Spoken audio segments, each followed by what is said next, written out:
Probability को लेकर एक और वीडियो यूट्यूब पर भी अपलोड है, उसे आप लोग देखेंगे। आज हम लोग देखेंगे कि प्रोबेबिलिटी में रैंडम एक्सपेरिमेंट। तो जैसे हम अगर कोई क्वाइन को टॉस करते हैं तो क्वाइन में हेड और टेल ये दो होता है। इस दो आउटकम्स को है ना हम सेट के रूप में व्यक्त करते हैं और इसी को हम लोग एक्सपेरिमेंट का, उस रैंडम एक्सपेरिमेंट का सैंपल स्पेस कहते हैं। तो सैंपल स्पेस एक वर्ड है ना, सैंपल स्पेस। तो सैंपल स्पेस का मतलब ये हुआ कि the set of all possible outcomes of a random experiment. और रैंडम एक्सपेरिमेंट तो जानते ही हैं कि जिस एक्सपेरिमेंट का आउटकम्स को प्रेडिक्ट नहीं किया जा सके वो रैंडम एक्सपेरिमेंट है, और प्रोबेबिलिटी में रैंडम एक्सपेरिमेंट का ही स्टडी किया जाता है। तो सैंपल स्पेस किसी भी एक्सपेरिमेंट का सैंपल स्पेस, उसके ऑल पॉसिबल आउटकम्स। मान लिया जाए कि हम एक डाई पासा को थ्रो करते हैं, फेंकते हैं, तो पासा में हम जानते हैं 1 2 3 4 5 और 6 ये होता है, ये इसके आउटकम्स हैं। अब इसको हम लोग एक सेट के रूप में व्यक्त कर देते हैं और इसको हम लोग उस एक्सपेरिमेंट के लिए सैंपल स्पेस, जिसे हम एस से डिनोट करेंगे, तो सैंपल स्पेस कहते हैं। तो किसी भी एक्सपेरिमेंट का, रैंडम एक्सपेरिमेंट का सैंपल स्पेस कैसे निकाला जाता है आप देख रहे।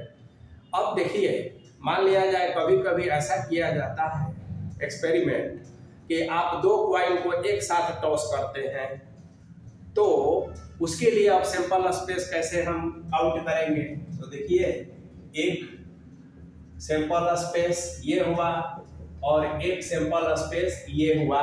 ये दो क्वाइन को, अब क्या है कि आप दो क्वाइन को टॉस करते हैं एट ए टाइम, सिमल्टेनियसली, एक साथ साथ टॉस करते हैं, या आप एक सिक्का को दो बार टॉस करते हैं। बात एक ही है ना, ए क्वाइन टॉस ट्वाइस। तो उसके लिए सैंपल स्पेस निकालने का तरीका, सेट थ्योरी में आप लोग कार्टेशियन प्रोडक्ट ऑफ सेट्स पढ़े हैं, तो अब इसके ही द्वारा हम लोग इसका सैंपल स्पेस निकालेंगे। तो टू क्वाइन के लिए सैंपल स्पेस को ऐसे ही से डिनोट करेंगे, और एक बार एच एच है ना, फिर एच टी, फिर टी एच, और फिर जो है ना टी टी, इस तरह से ले लेंगे। तो ये 4 हुआ। अब सैंपल स्पेस में जो नंबर ऑफ एलिमेंट्स होते हैं, अब ठीक यह उसी तरह से ट्रीट होगा जैसे आप सेट को जानते हैं। सेट में भी नंबर ऑफ एलिमेंट्स होते हैं, इसमें भी नंबर ऑफ एलिमेंट्स। तो number of S is equal to यहाँ 2 है। नंबर ऑफ एस, अगर हम डाई को थ्रोन करते हैं, पासा फेंकते हैं, लूडो का गोटी, तो ये नंबर इसमें 6 है, ठीक है ना। और यदि हम 2 क्वाइन को एक साथ करते हैं तो नंबर ऑफ सैंपल स्पेस आप काउंट करना जानते हैं, 1 2 3 और 4, तो ये 4 हो गया। और कार्टेशियन प्रोडक्ट में आप जानते हैं कि इसमें 2 है, इसमें 2 है, तो 2 into 2 4 हो जाएगा।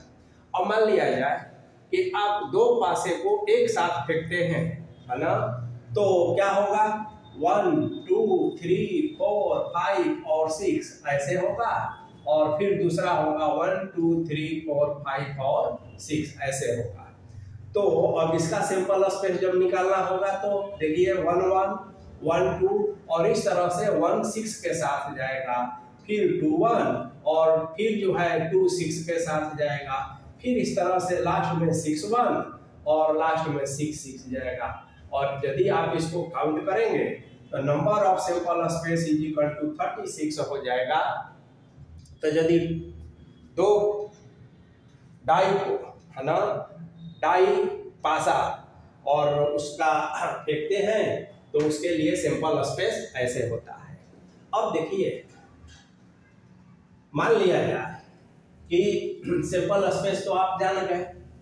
अब है कि अगर यह किसी रैंडम एक्सपेरिमेंट का सैंपल स्पेस है, तो इसके जितने भी सबसेट्स हैं ना, वो सभी इवेंट कहलाएंगे। क्या कहलाएंगे? इवेंट माने घटना।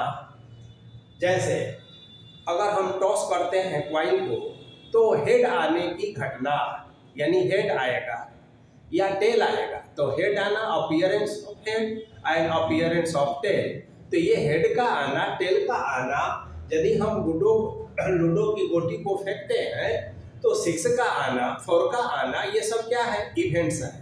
तो सेट थ्योरी के पॉइंट ऑफ व्यू से यदि हम इसको ऐसे कहें कि एवरी सबसेट है ना इज कॉल्ड एन इवेंट। तो इवेंट ये होता है।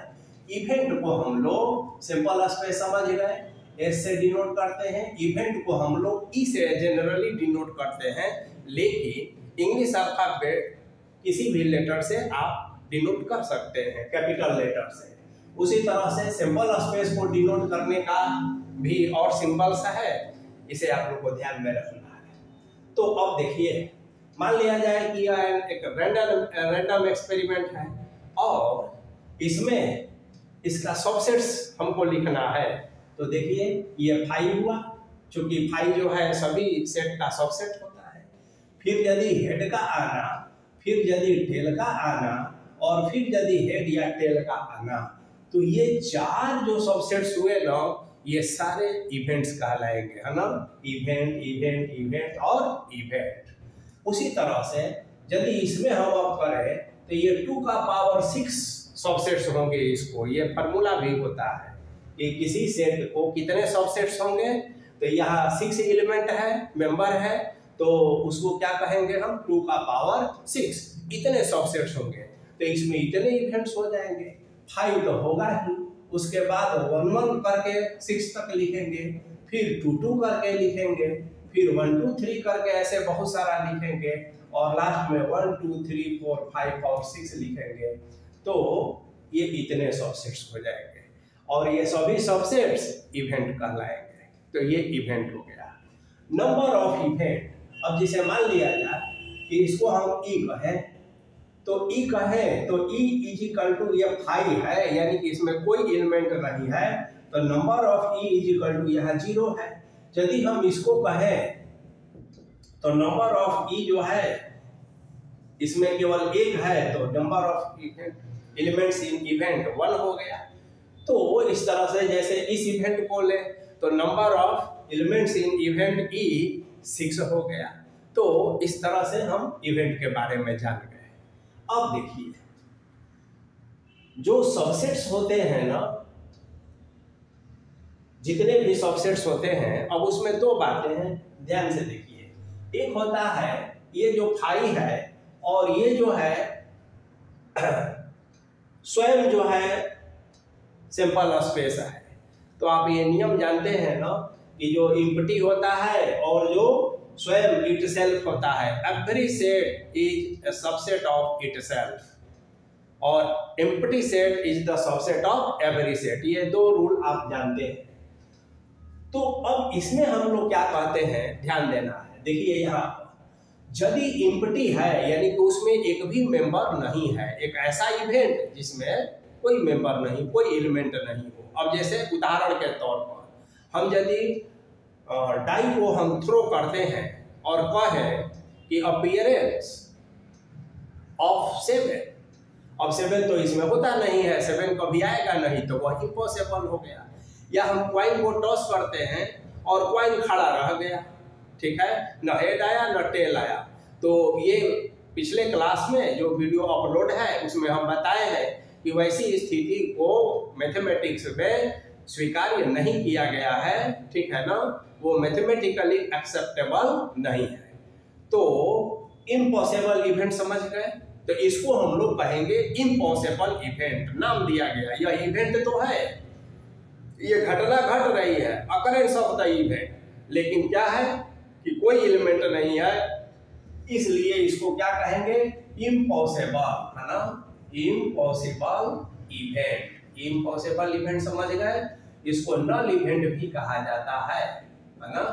अब देखिए, ये 1 से लेकर 6 आना और 6 ही आउटकम्स है, इसका मतलब है कि ये तो आना ही आना है, ये श्योर इवेंट कहलाएगा। क्या कहलाएगा? श्योर, या इसको हम सर्टेन भी कह सकते हैं। ये हो गया सर्टेन इवेंट। उसी तरह से यह इम्पॉसिबल हुआ और यह जो है श्योर या सर्टेन इवेंट हो गया।